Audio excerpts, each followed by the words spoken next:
Historically, Jenin was one of the main radical group in the Palestinian Authority or in the Palestinian side.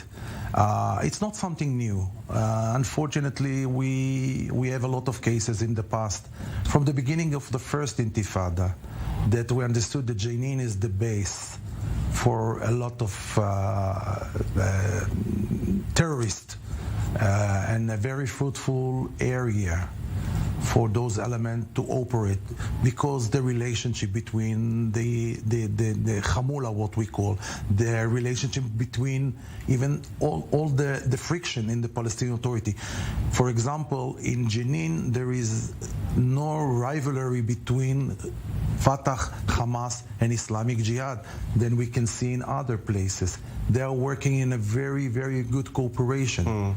So it gave them a lot of opportunities to make a lot of things that in the other place is very difficult.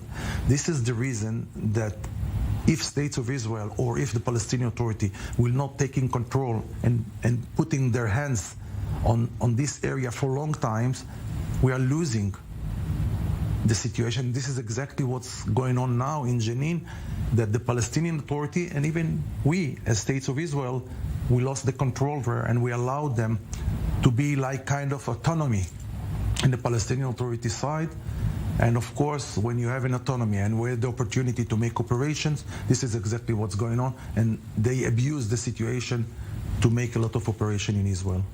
Right, and you spoke there about the Palestinian Authority security mechanisms, and we've seen several instances. One, a very senior commander at the funeral there of the attacker from the terrorist who conducted the attack in Tel Aviv, and we also saw now one Palestinian from the security forces who tried to conduct an attack against a Jewish settlement. Are we seeing a sort of breaking down maybe of the Palestinian security mechanism and siding with some of these elements that are trying to conduct attacks now? Unfortunately, I have the feeling that this is exactly what's going on, that we are in the beginning of breaking down of the security mechanism in the Palestinian Authority. Maybe it's part of the question who will be the next leader in the Palestinian Authority, because people really understand from the Palestinian side that Abu Mazen is very weak and he will not survive for a long time. And unfortunately, some of them even call him today Israeli spy or Israeli agent. Right. And all of those together breaking the basis of the Palestinian security agencies. And what we see now, we have to be very worried about the situation, because if we will see people from the Palestinian security mechanism joining to the attack, it's totally changed all the picture, and we cannot trust in that system anymore. So what do you think Israel should be doing moving forward regarding how the situation is developing right now? I'm not going to the political decision or any political decision how to promote the peace process or something like this. This is not something that is real on the table.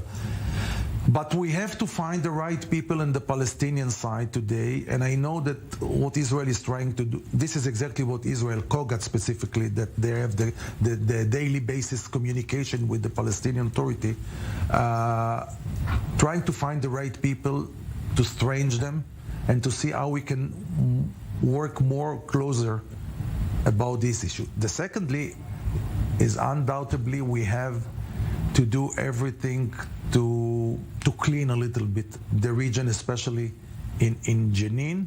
What does that mean, clean? Clean is to do what Israel started to do a few days ago, to enter, to arrest, to try to find those people that making the incited and pushing the attacks against Israel.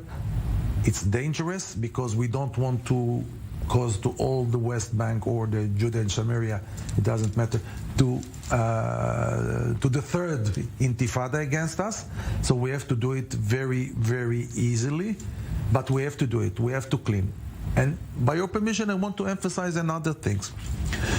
One of the problem in the refugee camp of Jenin is the desperate of the people.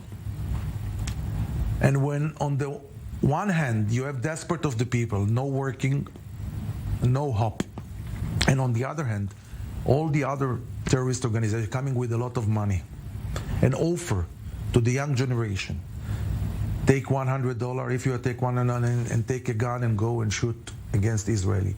If you attack them, if you kill someone, we will give you $500. For them, this is like a paradise.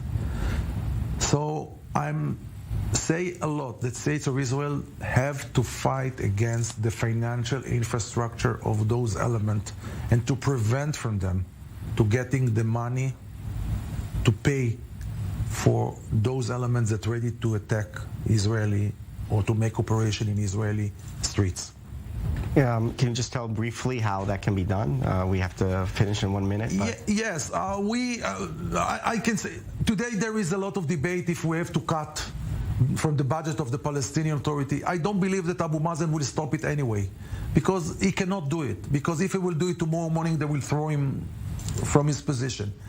We have to do, in my opinion, three things.